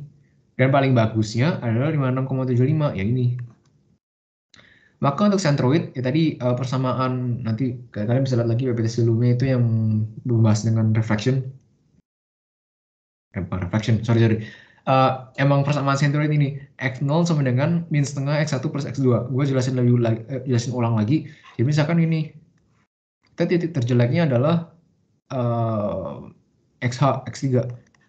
Dan X2, misalkan sini ya. Misalnya X2, X3. Jadi kita mau mencari titik di tengah-tengah. Ini adalah X0. Ya tentunya kita mencari X0 di setengah X1 plus X2. Ini adalah koordinat baru dari X0. Ya, make sense sih. Kalau kalian gambar kayak gini. Jadi jelas. Ternyata AVX0 itu ada 67,31. Wah, kayak ada perbedaan nih. Kalau sebelumnya adalah X0 itu X0 kita mendapatkan titik yang di tengah yang sama. Sorry. Wah, ini masih sama. Sorry, terasi ketiga. Sorry. Jadi kita mendapatkan fx0 ini yang dia bukan paling bagus malah kan. Kayak kita harus refleksikan. Ini deh kita centroid. Ini adalah reflection. Reflection pertama ini didapatkan dari PPT sebelumnya, sama nanti diubah-ubah dikit. Perlu diketahui, kayak perlu dipentingin sih. Ada nilai absolutnya, kayak bla bla bla gitu, sama dengan alpha absolut bla bla bla gini. Setelah dapatkan ternyata, wah, fxr ini tuh lebih kecil daripada titik sebelumnya, jauh malah. Maka karena fxr ini lebih kecil daripada fxl, maka kita mencari expansion yang gue udah katakan kan. Jadi misalkan ini adalah fxr, titik refleksinya. Jadi kalau titik ini itu lebih bagus daripada titik ini, ya kalau secara logika kalau misalkan saya itu tembakin lebih jauh malah, itu lebih bagus dong seharusnya. XE, X expansion, XR, X reflection. Ya kita nanti dapatkan fxe yang lebih bagus banget, bahkan 25,3125. Ini persamaan ini nanti dicari dapatkan dari persamaan sebelumnya, sebelumnya. Terus karena fxe lebih sekarang step 5 ya, karena fxe itu lebih kecil daripada fxl, atau fxe itu lebih kecil daripada fxe f expansion lebih kecil daripada f paling kecil sebelumnya. Ini simbol kayak gini lah. Kita replace xh by xe sama seperti iterasi sebelumnya. Jadi seharusnya ya jadi kok gini ya. X1-nya sama, X2-nya sama, X3-nya berubah menjadi xe. Ya bener, jadi xe. Untuk konvergen kita sama aja tadi ya. 80 dari mana? 80 dari bentar, 80 dia dari fx. Oh, ya emang gini deh. Fx1 dikurangin fx0. Ya ini fx0 dari sini ya. Kita bisa lihat kursor ini. Si fx2 dikurangin fx0 juga. fx3 dikurangin fx0 juga. Kita dapat 26,61. Ternyata Q kali ini tuh lebih besar pada Q sebelumnya. Jadi bahkan kita mempunyai nilai konvergen lebih besar. Karena 26,1 lebih besar daripada tadi di soal ya, 0,2. Iterasi ini harus dilanjutkan.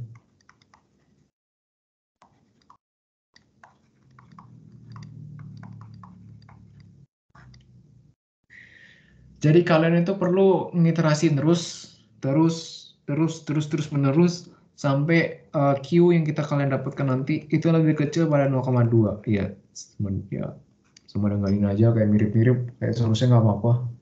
Kayak kalian kalau misalnya udah iterasi puluhan kali, kayak udah mendekati sih. Oke. Oke deh. Ini apa? Emang yang paling ribet. Nanti setelah ini ada yang ribet lagi, tapi nggak separah ini.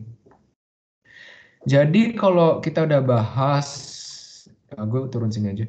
Jadi kita udah bahas bahwa untuk kita multidimensional optimization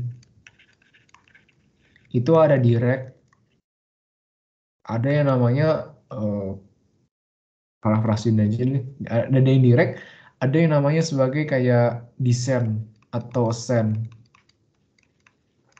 Yang satu ini nggak butuh turunan, jadi kalian emang butuh logika, kayak proses logika sama coba-coba. Kalau ini harus turunan. Oke, kalian bisa baca lagi, bisa aja steepest ascent itu apa. Oh nih, kalau metode direct, ini direct ya, sorry aku erasin aja, nulis lagi dari awal.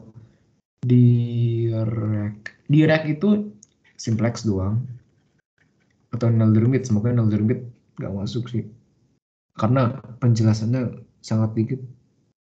Kalau di sana itu ada steepest ascent, itu nanti ada lagi namanya Newton method.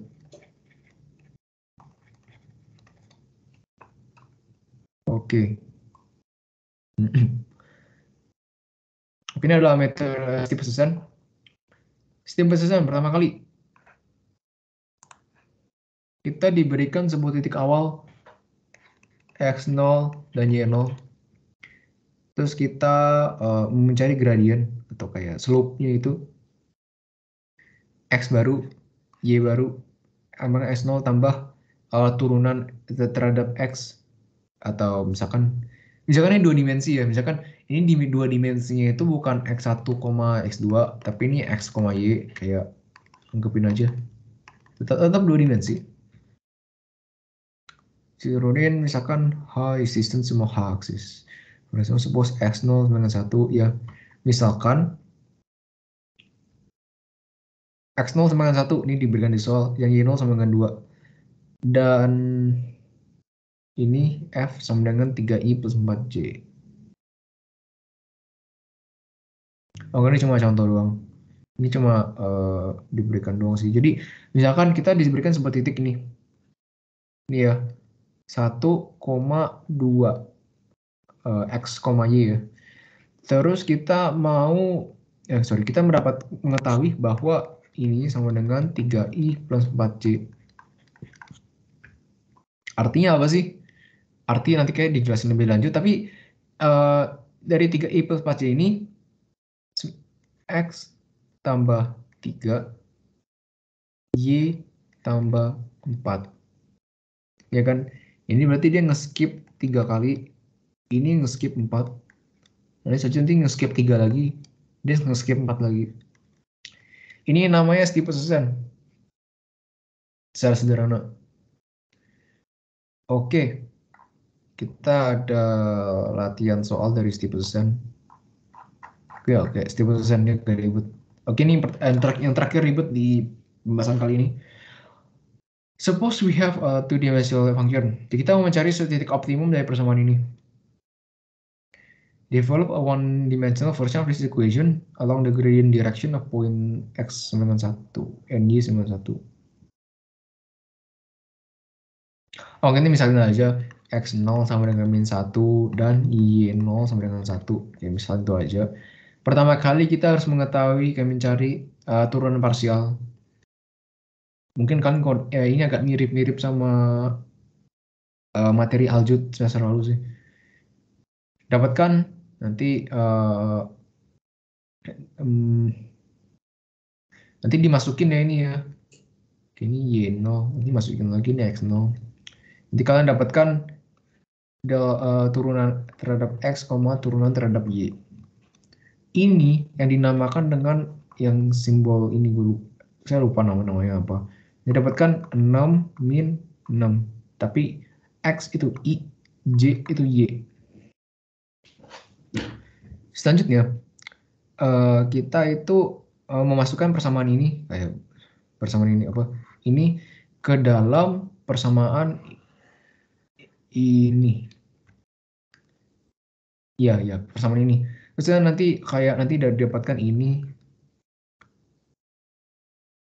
Ini nggak perlu ini.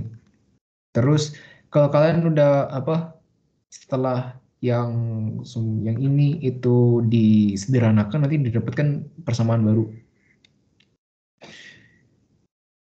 Ini adalah persamaan kayak Holy Grail ya. Persamaan yang buat nanti dibutuhkan untuk mencari tipe susunan lagi. Kayak ini example 14.3 sama example 14.4 tuh saling berhubungan.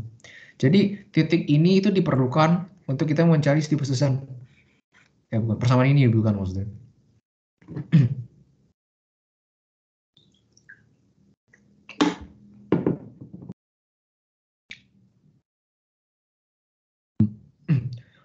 Ini kan bisa dilihat bahwa persamaannya sama, bahkan titik awalnya sama, x-nya dengan 1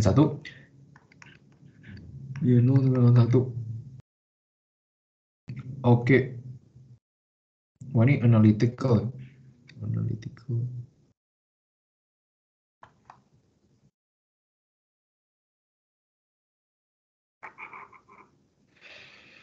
Kan analytical dulu deh. Misalnya kita turunin ini terhadap x sama terhadap y.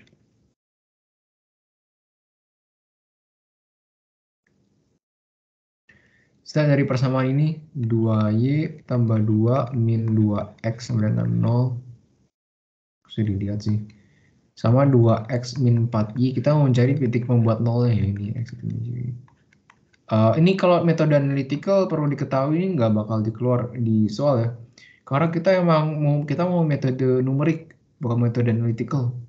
Kalau analytical itu nanti ya kemarin aljut sih.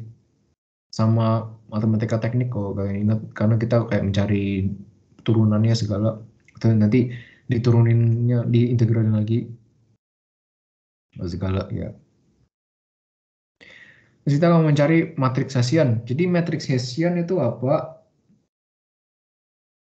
Ini nggak keluar ya, gue jelasin aja kayak misalkan matriks Hessian itu sama dengan kalau nggak salah ya, ini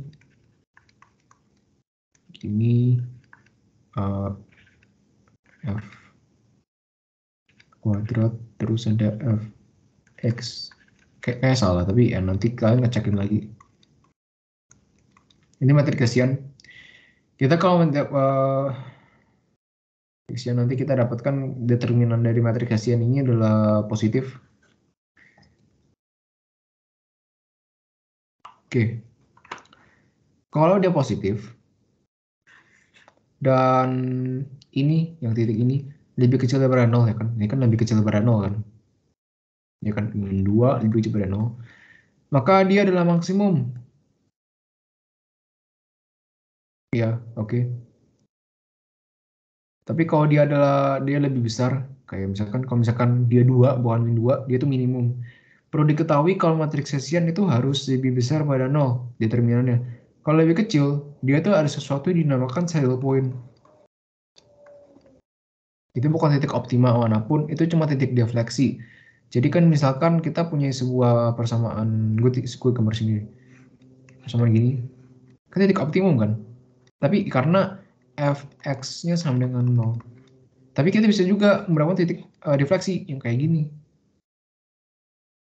Ini kan juga F turun X sama dengan 0. Yang difleksi ini bukan, kayak ini kan bukan optimum sama sekali.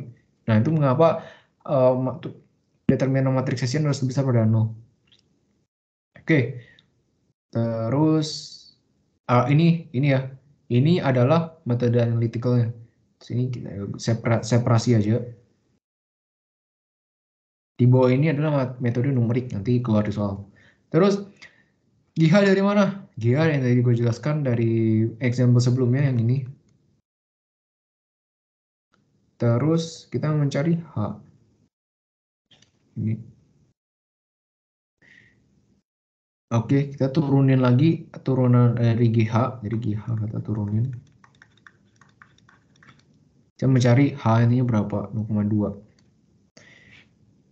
Ini mengatakan bahwa ketika kita travel gitu di GH, kita menetapkan minimum ketika H sama dengan 0,2.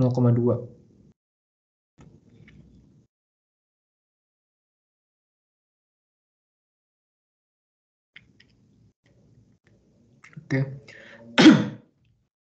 Ini 0 dan kecil, jadi max. Oke.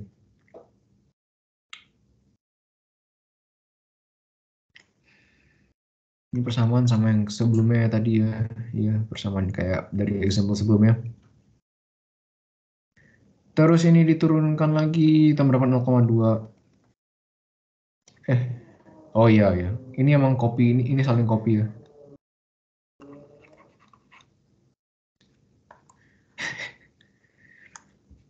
Terus XY coordinate point kan 0,2, kita kayak masukin 0,2 sama 0,2 itu di X sama Y-nya. Dari mana? Dari persamaan awal. Enggak, bukan persamaan awal. Maksudnya dari perturunan parsial ini sama ini.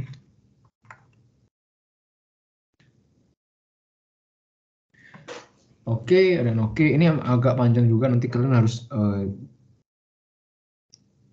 bahas sendiri. Bukan bahas sendiri, kayak ngerjain sendiri gitu. Ikutin latihan soal. Dari ini kita mendapat sesuatu yang dinamakan gradient vektor. Tahu ini. Nah, kita ada sesuatu yang dinamakan magnitude dari gradient vektor. Kita tahu kan gradient vektor x kuadrat tambah y kuadrat gitu kan. Tapi kalau ini tuh i kuadrat tambah j kuadrat, kayak maksudnya bukan i-nya sendiri sih. Maksudnya kayak magnitude itu ya kayak 1,2 tambah 1,2 kuadrat tambah 1,2 kuadrat itu magnitude-nya. Untuk angle-nya itu sama dengan tan y per x. Ini bukan y per x juga, y itu kayak komponen y per komponen x-nya. Kayak ini kita dapatkan 45 derajat, ya kan? 45 derajat.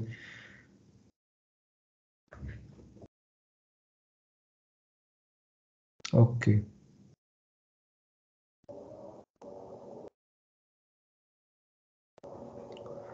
Oke. Maksudnya nanti bisa dilatih lagi, satu sama yields.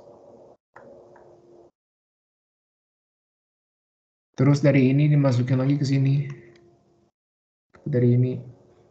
Terus nanti dapetin GH yang baru, kan tadi GH sebelumnya ini kan iterasi pertama, nanti ini GH baru iterasi kedua.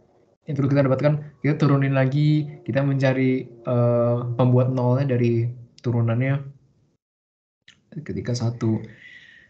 Terus kayak dari PPT diberhentiin di sini, berarti ini sampai iterasi kedua sih.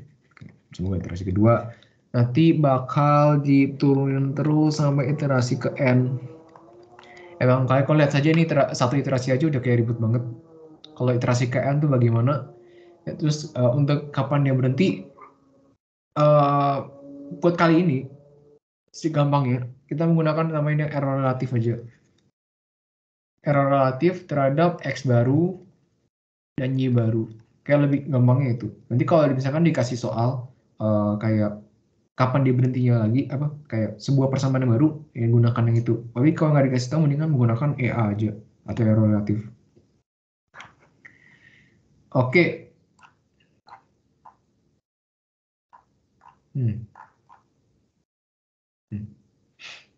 Ini sebuah contoh lagi dari namanya STS Persistent. Oh, ini kan minimize. Tadi itu adalah maximize. Jadi Kalau maximize steepest ascent, minimize steepest descent. Nanti ini apa? Example 6.8. Nanti kalian bisa baca sendiri lagi. Dan konvergennya ya ini ya apa? Kita pakai yang EA aja. Atau kita mau pakai yang FX, ya FX juga kan ini X, ini F. Ya terserah kalian sih. Kecuali kalau dikasih tahu di soal. Kalau yang dua kayaknya jarang digunakan.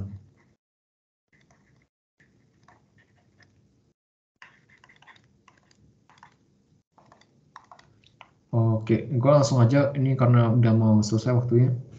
Newton's method. Ini kalau sebelumnya kita kayak menggunakan vektor gradient segala, ini juga kita kali ini kita menggunakan salah satu yang namanya Newton method. Kayak kalian mungkin kalian pernah lihat persamaan ini 14/14 pada sekelas algebra sebelum semester ini.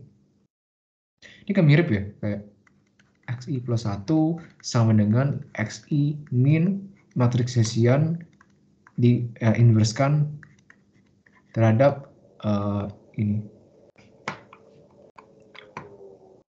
Oke, langsung aja ke contohnya. Ya emang contohnya emang terlihat gampang ya. Karena perbandingan ini dengan Newton method dengan steepest ascent atau steepest descent itu dia kayak ini. Kalau kalian bisa lihat figure 14.12, kalau steepest ascent atau steepest descent, dia tuh kayak dia mengikuti arah gradient atau kayak ascent-nya gitu. Tetapi kalau metode Newton, karena metode Newton itu menggunakan turunan atau kayak caranya sendiri, itu dia langsung menghadap kepada titik optimanya. Jadi bahkan untuk example 6.11 dia diperlukan satu kali iterasi aja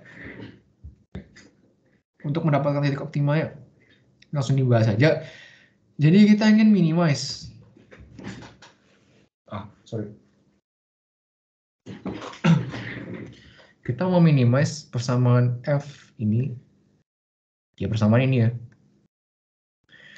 Dengan titik xi0 bukan nih, sorry x1 0 sama dengan 0 begitu. Yang pertama kali mencari matriks Hessiannya. Ini karena kita masih ada 14 menit lagi dan cuma satu slide, aku kerjain aja biar kalian juga tambah ngerti. Jadi ini J ya, ini Hessian ya. Jadi ya gitu lah, nih anggap aja itu kenapa J, aku juga bingung. Tuh turunan kuadrat X. Jadi kalau cepet aja seharusnya ini ya 2x1 kuadrat kalau diturunkan menjadi 4x1, diturunin lagi jadi 4. Sisanya nggak ada. Terus kalau fx2 yang kalian lihat ada cuma yang kuadrat kan ini doang kan. Buat x2 berarti ya 2. Sisanya nggak ada jadi 0. Yang nggak ada yang pegang x2 kuadrat. Nah ini kan kalau kita ini perlu ketahui kalau kita ada turunan parsial gini itu dibaca dari kanan ke kiri. Jadi pertama kali kita turunkan parsialnya dulu adalah x2. Oke. Jadi turunan pertama x2 adalah min 1. Ya diperhatiin. Oh, kalau ini kita perhatiin kayak ini sama ini. Kita perhatiin aja kalau dia itu punya kayak gini. Kayak ada dua-duanya. Kalau nggak ada satu pun aja, itu kayak kita anggap aja dia 0. Karena dia nggak pegang satu sama lain. Jadi karena turunan parsialnya ya 0. Dapetin saja. Karena ini cuma ada satu doang. Jadi satu doang ini. Ya itu ya di sana aja 2 sama aja. Matriks Hessian, kita dapatkan matriks Hessian untuk 2 kali 2 ini. Karena ini cuma ada satu dimensi doang. 2 dimensi. Bisa mencari sebuah titik, karena kita tadi ada persamaan ini ya. Kita mau mencari inverse dari matriks Hessian ini. Ya, mungkin kalian udah tahu ya SuperDate.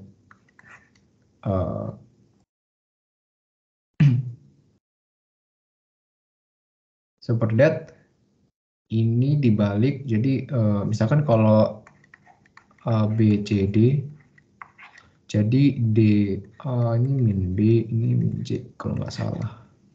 Ya, kayak gitu. Jadi dapat ini setelah dimasukin, kita mendapatkan ini.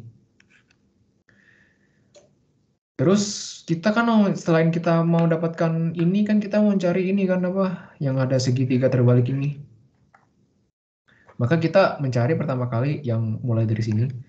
Turunan F, turunan persamaan F terhadap X1 ya ini, X2 terhadap ini. Terus kita masukin karena X1-nya sama dengan 0, 0. Kita masukin ini ke 0 ya. X2 tuh kan 0. X1 ya 0. Ya coret-coret aja.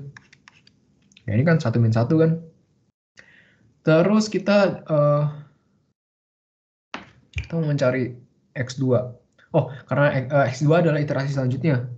Jadi kan ya kan tadi kan XI plus 1 sama dengan XI min HI inverse dengan ini bulatin lagi.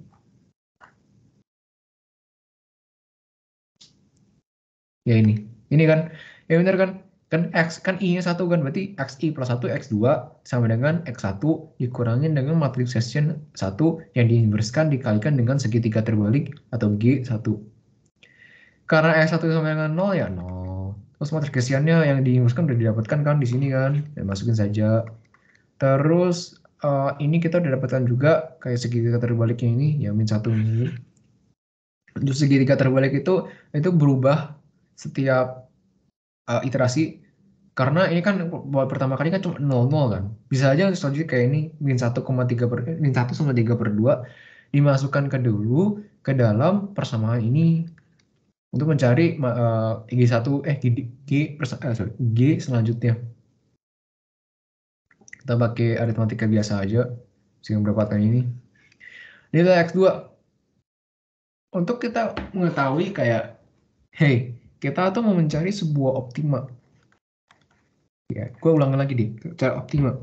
Optima itu kayak misalkan satu dimensi, itu terjadi ketika F turunan pertama kalinya sama dengan 0.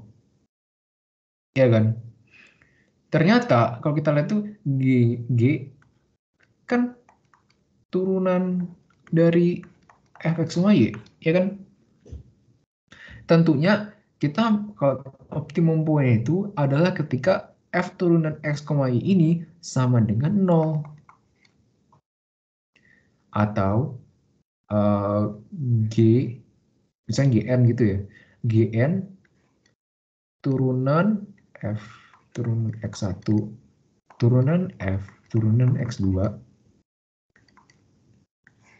sama dengan kayak bla bla bla 0. Lah, kalau kita lihat di sini kan turunannya kan udah 0. Berarti udah optimal dong. Wah, ini bagus. Bagusnya dari metode Newton itu pada pas multidimensional optimization itu dia langsung, jadi gue udah selesai udah katakan beberapa menit yang lalu, itu dia ngambil langsung ke titik yang titik optimanya, kayak dia tembak langsung ke titik optimanya. Jadi mungkin dia membutuhkan beberapa iterasi kayak lebih dari satu, tapi dia dapat diharapkan itu lebih cepat daripada ascent atau steepest ascent atau steepest descent. Maka ini Newton-Raphson dan Newton itu merupakan cara-cara yang paling populer digunakan bahkan sampai sekarang. Karena emang sangat efektif. Maka karena G2-nya udah 0, maka ya turunannya udah 0, berarti udah titik optimanya dong kan. Masa titik optimanya ada yang lebih bagus lagi? Kan nggak, kan udah 0 kan. Maka karena G2 sama dengan 0, maka X2 itu yaitu X titik ini adalah titik optimanya. Maka metode ini telah konvergen hanya dengan satu iteration saja. Untuk cara ini mungkin untuk ini kan persamaan nonlinear kan. Kalau persamaan linear itu cuma ada x, y kayak segala. Kalau nonlinear itu ada X kuadrat, Y kuadrat, segala kan. Masalahnya, ini kayak nggak keluar soal, tapi gue bisa saja, kalau dia linear, dan kalian gunakan metode Newton, itu bisa aja dia divergen.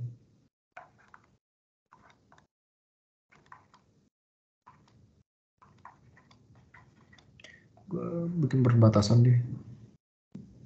Jadi jelek ya? Gue hapus lah. Oke, bisa aja divergen. Tapi kalau nonlinear seharusnya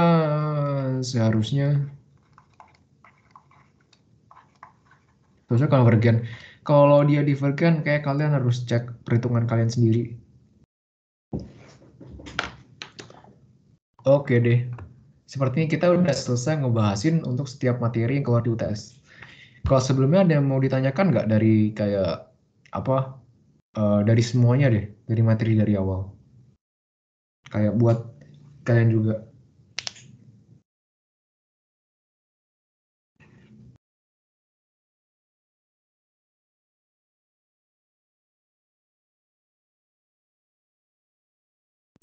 Oke deh, karena nggak ada pertanyaan lebih lanjut, maka gue katakan terima kasih ya bagi kalian yang udah langsung di pertemuan kali ini.